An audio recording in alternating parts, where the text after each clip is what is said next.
d'aquarelle. Donc je vous ai proposé un bon moment déjà de vous faire une vidéo sur le sujet puisque j'ai démarré récemment et j'apprends encore beaucoup. Je ne suis pas du tout experte du sujet, mais j'avais envie de partager avec vous ce que j'ai appris, mon expérience. Je vous ai proposé de m'envoyer vos questions donc sur Instagram, sur YouTube, vous savez, on peut mettre des petits encarts avec des photos, du texte, tout ça. Et je vais récupérer un maximum de questions, répondre à un maximum de vos questions. Et en plus des choses auxquelles j'avais pas du tout pensé vous parler, donc c'est top, merci beaucoup, nous sommes complémentaires. Pourquoi tu as décidé de faire des aquarelles? J'ai beaucoup discuté avec Ingrid, parenthèse tuto de créativité, notamment dans une vidéo pendant Vlogmas, je vous remettrai le lien. La manière dont elle m'en avait parlé, ça me semblait simple et facile à faire comme activité créative. Et j'avais l'envie de refaire quelque chose de plus créatif que les vidéos, même si les vidéos, je trouve ça hyper créatif et je peux vraiment m'amuser. D'ailleurs, c'est ce que j'aime dans la vidéo, le fait de faire des vidéos sur YouTube. Mais c'est vrai que là, je pense que j'étais arrivée à un stade où j'ai un peu de mal à progresser en fait en vidéo et du coup j'avais besoin de quelque chose de plus créatif à côté et je trouve que l'aquarelle c'était vraiment parfait, enfin en tout cas j'ai trouvé ça parfait pour ça. Coucou, toutes tes peintures m'ont motivé à m'y mettre, trop bien, c'est vraiment beau. Quel matériel de débutant faut-il avoir? Marque, pinceau, support, sans pour autant se ruiner. Alors moi pour démarrer j'ai acheté cette palette d'aquarelle de la marque Daleroni, je sais pas si je le prononce bien, qui est vraiment très simple, très basique. Je crois que c'est une bonne marque. Après je sais qu'il existe aussi des aquarelles en tube, mais disons que pour démarrer, les goder comme ça dans une palette c'est vraiment hyper pratique. On peut en faire même dans son lit, il suffit d'avoir un pinceau à réservoir d'eau. Parfois j'ai un peu la flemme de m'installer sur le bureau, donc je prends juste ça et ça, donc ça c'est vraiment top. Ou alors commencer avec des crayons aquarellables, donc c'est des crayons sur lesquels vous pouvez rajouter de l'eau et du coup ça se transforme en peinture, donc c'est hyper intéressant. C'est aussi une autre façon de démarrer. Si par exemple vous adorez le coloriage avec des crayons, n'hésitez pas à démarrer avec ça parce que c'est hyper cool aussi.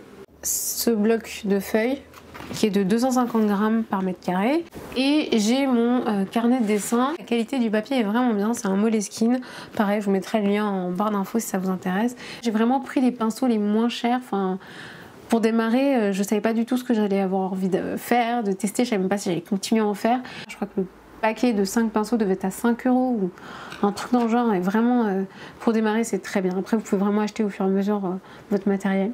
Bonjour, je suis fan de tes vidéos sur le développement de la créativité. J'ai repris le dessin à côté de la photo, YouTube, Instagram et de la lecture. Ça change vraiment la vision des choses. On est d'accord. Je voulais savoir si l'aquarelle se trouvait facilement en magasin. Est-ce qu'il faut avoir un bon coup de crayon pour en faire? Qu'est-ce qui t'attire dans l'aquarelle? Qu'est-ce que ça t'a apporté de nouveau dans ta vie, le développement de ta créativité? J'ai tout acheté, quasiment tout mon matériel chez Rougier Play. J'ai toujours du mal à le prononcer, donc qui est un magasin d'art créatif, mais je pense que vous pouvez en trouver facilement dans d'autres magasins d'art créatif, sur internet. J'essaierai de vous mettre des liens en barre d'informations. Il n'y a pas besoin de savoir vraiment faire du dessin avant de démarrer, il n'y a pas besoin de vraiment savoir faire de la peinture avant de démarrer, et d'ailleurs la plupart des créations qui sont là sont uniquement des couleurs en fait, vous pouvez voir. Je me suis vraiment amusée en fait à tester des techniques qui sont en plus la plupart du temps très rapides et qui permettent d'avoir des formes comme ça qui sont vraiment abstraites et qui sont assez amusantes à faire, donc ça c'est très chouette. Il y a plein de techniques en aquarelle, je vous mettrai des liens de vidéos qui m'ont beaucoup inspirée. Bien sûr on peut faire des dessins avec uniquement les aquarelles, mais je dois avouer que la plupart du temps j'ai tendance à faire un petit dessin et ensuite je vais venir colorier avec l'aquarelle. Au début quand je démarrais l'aquarelle je pensais pas forcément faire du dessin, mais je me suis vite rendu compte que c'était plus intéressant de combiner les deux. Après vraiment vous pouvez dessiner des choses hyper simples, et d'ailleurs c'est ce qui m'attire dans l'aquarelle, c'est le fait que ce soit facile à faire, facile à démarrer, que ça ne demande pas beaucoup de matériel, qu'on peut vraiment s'amuser avec les couleurs, qu'on peut faire ça un peu n'importe où, n'importe quand. Ça m'a permis vraiment de développer encore plus ma créativité parce que on s'amuse à faire des choses qu'on ne faisait pas avant, on teste des choses aussi avec ses mains, et c'est vrai que taper à l'ordinateur ou être sur son téléphone ça n'a rien à voir avec le fait de dessiner, de prendre le temps de faire un geste, parce qu'au niveau cérébral c'est totalement différent d'appuyer sur des boutons que de faire des gestes. Donc c'est aussi hyper stimulant et ça fait beaucoup de bien. Je trouve que ça détend énormément. Le fait de développer la créativité permet de s'ouvrir un peu plus, s'ouvrir je trouve de manière générale dans tous les domaines. Je trouve que ça permet de voir les choses autrement, un peu comme tu l'as dit dans ton message. Bien sûr, il n'y a pas que les aquarelles qui permettent de voir les choses autrement, c'est hyper intéressant d'avoir YouTube, d'avoir Instagram, d'avoir tous les supports qui existent aujourd'hui. Ça me rebooste vraiment et ça me fait du bien et ça me donne ensuite plein d'idées quand je retourne à d'autres activités ou même quand je me pose certaines questions sur ma vie. Ça permet de faire des connexions entre des choses auxquelles on n'avait pas forcément pensé avant, d'arriver à créer, à donner vie à des idées qu'on peut avoir. Donc encore une fois, ça peut être dans tous les domaines. Et c'est vrai que moi je suis quelqu'un qui essaye vraiment la plupart du temps d'avoir des idées différentes et originales. J'essaie vraiment d'entretenir ça et de le laisser encore plus s'exprimer, parce que c'est bien d'avoir des idées, mais après il faut les exprimer, il faut les mettre en place, il faut les réaliser et voilà. Bref, c'est pas simple, mais c'est hyper intéressant et c'est pour le coup une aventure de toute une vie, je pense. Voilà. Alors je t'avais déjà posé la question, mais tu n'as pas dû la voir avec tous les messages que tu reçois. Je vois que tu fais les contours au feutre noir avant de peindre à l'aquarelle, ça ne bave pas. Alors non, effectivement, j'ai pas du tout vu ta question avant.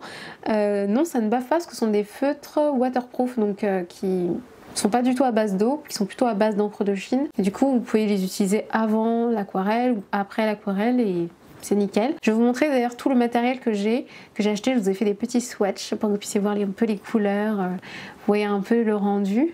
Coucou, tes conseils pour prendre le temps de faire de l'aquarelle et pour continuer à en faire régulièrement. Je me laisse gagner par la flemme. Je comprends. Alors mon conseil premier, c'est d'être vraiment régulier et même si tu n'en fais pas, de penser à l'activité, donc de regarder un peu sur Instagram des gens qui font des aquarelles, de regarder des vidéos sur l'aquarelle sur YouTube. Il y a des jours j'ai pas du tout envie de m'y mettre et j'ai pas envie de me forcer parce que j'ai envie vraiment que ça reste un moment de plaisir, un moment agréable. Mais ça m'empêche pas de regarder une vidéo de 5 minutes sur l'aquarelle. Ça permet de rester intéressé, de rester motivé. Si vous savez que c'est pratique pour vous de le faire le soir avant d'aller vous coucher ou alors de le faire le midi ou de le faire le matin, ça c'est vraiment une question de goût. Fixez-vous une sorte de rendez-vous. Moi j'évite par exemple d'en faire le matin parce que j'ai beaucoup de mal à m'arrêter. Je trouve que c'est assez addictif parce que on a envie de s'améliorer, on a envie de tester autre chose. Enfin moi j'ai tellement d'idées que j'ai envie de tester plein d'autres trucs après. Donc en général j'en fais plutôt le soir, ou vraiment quand j'ai terminé tout ce que j'ai à faire. Ayez par exemple votre bureau ou votre espace où vous faites l'aquarelle toujours rangé, ou en tout cas le plus possible rangé pour pas avoir à ranger avant de démarrer. Donc si vous avez déjà tout prêt, ça permet vraiment de s'y mettre plus facilement. Et après franchement, fixez-vous un timing si vous savez que vous n'avez pas beaucoup de temps. Je sais pas, mettez-vous 10 minutes ou 20 minutes ou 30 minutes ou comme vous voulez, on va dire 1 heure. Fixez-vous un chrono et démarrer et vous arrêtez une fois que le chrono a sonné, ce qui ne vous empêchera pas de reprendre ensuite le lendemain ou un autre jour. Bonjour Ursula, d'abord, depuis quand et comment as-tu appris à dessiner? Ensuite, tu sembles dessiner uniquement ou beaucoup les fleurs, la rose particulièrement, pourquoi? Et du coup, pourrais-tu faire une aquarelle où tu laisses parler ta créativité, c'est-à-dire en faisant quelque chose d'insensé comme le dessin avec David et peut-être plus travailler quand même. J'ai vraiment eu des cours au collège comme tout le monde d'art plastique, donc ça c'est ce qui m'a permis d'apprendre un peu les bases. J'ai pas vraiment plus passé de temps que ça sur le dessin. Ensuite j'ai fait des pastels fin du lycée quand mes parents et ma mère et mon beau-père m'ont offert une boîte voilà, de pastels. Donc là c'était assez cool, j'ai testé pas mal de choses, j'ai expérimenté, mais j'ai pas fait du dessin comme on l'entend avec un crayon etc, c'était plus vraiment que des pastels. Mais j'en ai fait je pense à peu près 6 mois et puis ensuite pareil j'ai arrêté jusqu'à là tout récemment j'ai repris. Donc ça devait faire à peu près... Ouais, ça fait à peu près 10 ans en fait que j'avais pas fait de dessin ou d'art plastique ou quoi que ce soit. Alors je dessine en ce moment beaucoup de fleurs, c'est vrai, mais c'est un peu la première fois. Pourquoi parce que je trouve qu'avec l'aquarelle c'est vraiment hyper sympa en fait. J'aime beaucoup le rendu des fleurs à l'aquarelle, mais je ne fais pas que ça. Je trouve qu'une fois qu'on a compris un peu la morphologie des fleurs, la forme des fleurs, on peut le faire vraiment sans modèle, sans support ou quoi que ce soit. La vidéo par exemple Paint and Talk, il n'y a pas du tout de modèle en fait, je suis vraiment partie comme ça et j'ai dessiné sans savoir exactement où j'allais aller, sans savoir les couleurs que j'allais utiliser, sans savoir du tout le rendu que je voulais exactement. Je savais que je voulais une fleur mais pas plus. Après des choses totalement abstraites, j'en fais quand je teste des techniques et je pense que j'en ferai certainement plus. Ce que j'aimais vraiment beaucoup faire c'était des paysages au pastel et là j'ai commencé à refaire un peu des paysages à la gouache parce que je trouve que l'aquarelle n'était pas assez intense en fait pour moi, pour le rendu que je voulais obtenir. Je vais en faire quand même quelques-unes, je pense, quelques-uns faisant des paysages aux aquarelles, mais je pense que je vais beaucoup faire de paysages à la gouache et j'adore en fait les paysages.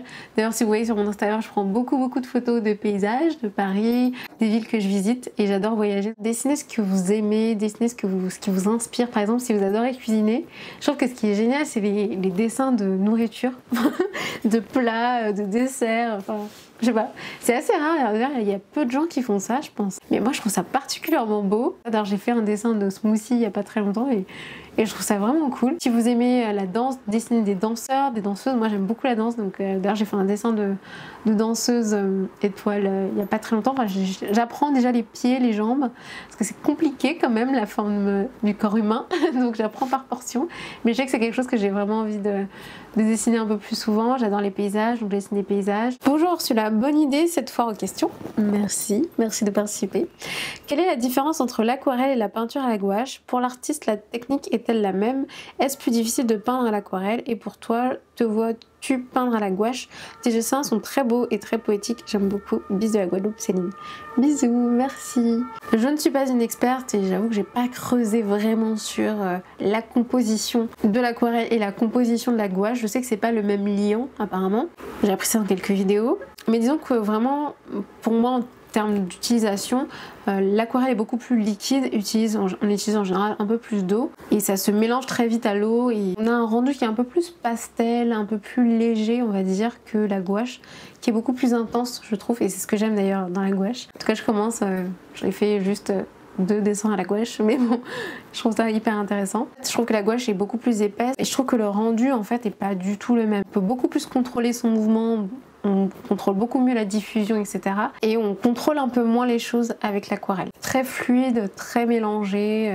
Et c'est beaucoup plus dynamique en fait, je trouve, que la gouache. Ils sont hyper complémentaires et on peut faire plein de choses en utilisant les deux. Les deux sont à base d'eau aussi, donc ce qui veut dire qu'on peut toujours les retravailler, réutiliser de l'eau derrière, par-dessus, etc. C'est plus facile à nettoyer aussi, parce que si on se tâche ou si on en met un peu à côté, bah on peut... Il suffit de passer un peu d'eau et ça part, un peu de savon dans certains cas et tout est parti, donc ça c'est cool. J'ai commencé l'aquarelle aussi depuis début février, félicitations. J'aimerais bien savoir où tu pioches tes exercices pour te perfectionner. J'essaie à chaque fois de faire un peu de technique et un peu de freestyle, mais je ne sais pas toujours où trouver quoi faire. Je regarde beaucoup de tutos, de vidéos sur l'aquarelle sur YouTube, donc il y en a qui sont vraiment des tutos. Mais des fois aussi je regarde simplement des gens faire des dessins, faire des aquarelles sur YouTube et c'est hyper intéressant parce qu'on apprend rien qu'en voyant faire. Notre cerveau en général quand il voit faire une activité, il met en route, entre guillemets aussi, c'est très simplifié ce que je raconte, un peu les mêmes régions cérébrales, enfin en tout cas il y en a certaines qu'on retrouve dans le fait de voir quelqu'un faire et le fait de faire soi-même. Du coup c'est un peu comme si vous faisiez l'activité de manière un peu moins précise quand même, hein. Faut aussi la pratiquer derrière pour être un peu plus efficace et meilleur. Mais déjà c'est une bonne façon d'apprendre et d'avoir l'impression de faire que de regarder des gens faire.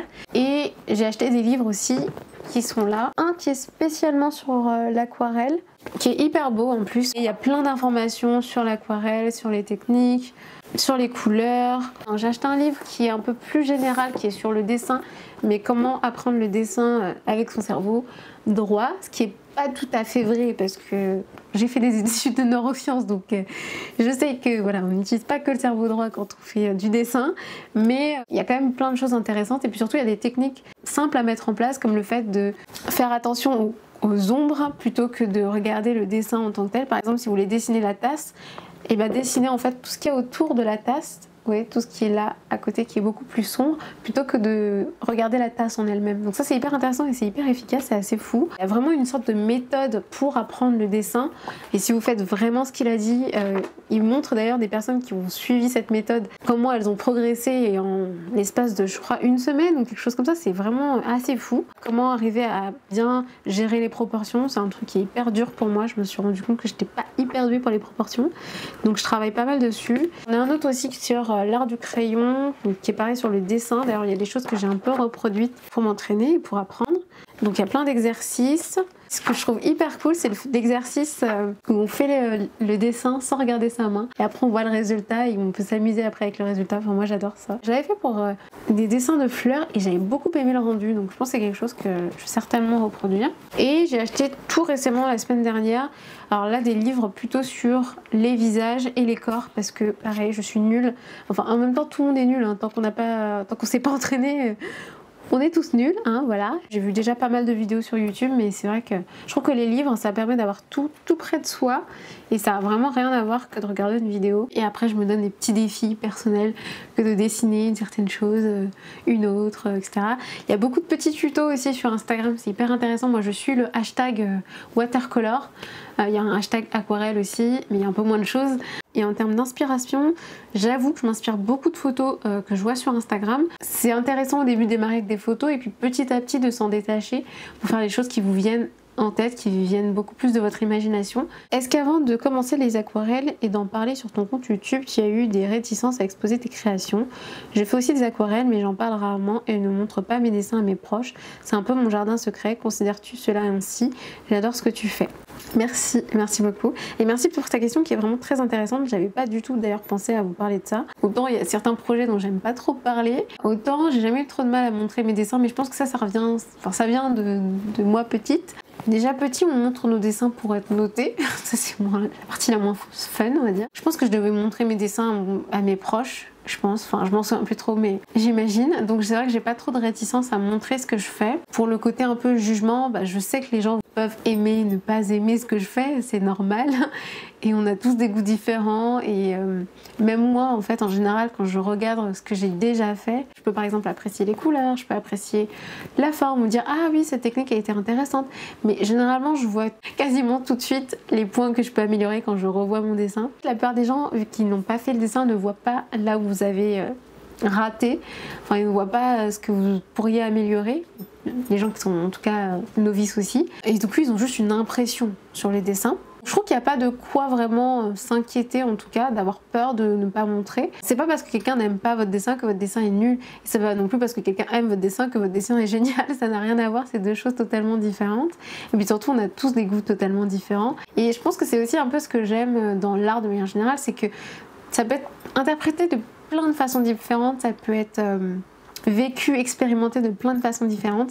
Et je comprends tout à fait aussi que tu veux garder ça comme un jardin secret, je pense que ça peut tout à fait l'être aussi. Moi c'est vrai que je trouve ça intéressant, je trouve toujours intéressant de partager en fait ce qu'on fait. Pas avec tout le monde, pas tout le temps. Il y a des choses qu'on a envie de partager avec certaines personnes plus qu'avec d'autres. Et il y a des moments où on a plus envie de partager que d'autres. C'est intéressant d'avoir des retours et d'avoir l'expérience d'autres personnes et de se motiver et puis d'apprendre aussi des autres parce qu'on apprend beaucoup aussi en partageant ce qu'on fait. Si tu as appris quelque chose en faisant ton dessin, je pense que c'est vraiment le plus important. Je pense que j'ai déjà répondu à pas mal de questions. Les autres vertus que je trouve aux aquarelles, je l'ai déjà un peu dit, mais c'est vraiment le fait que ça détend énormément. C'est une sorte aussi de méditation dans un sens, parce que finalement la méditation ça permet d'arriver à un état particulier, qui est un état vraiment de détente et de concentration. C'est une sorte de mix entre les deux, c'est assez intéressant.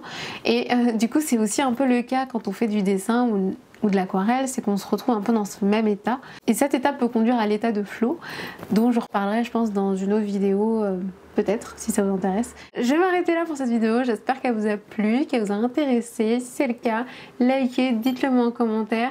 N'hésitez pas à me poser d'autres questions si vous en avez en commentaire. Partagez cette vidéo si elle vous a plu, si vous pensez qu'elle peut inspirer d'autres personnes à faire des aquarelles. Abonnez-vous si vous n'êtes toujours pas abonné et activez les notifications pour être au courant lorsque je poste des nouvelles vidéos. Merci beaucoup d'avoir regardé cette vidéo, merci beaucoup de m'avoir envoyé vos questions. Je vous fais plein de bisous et je vous dis à très vite.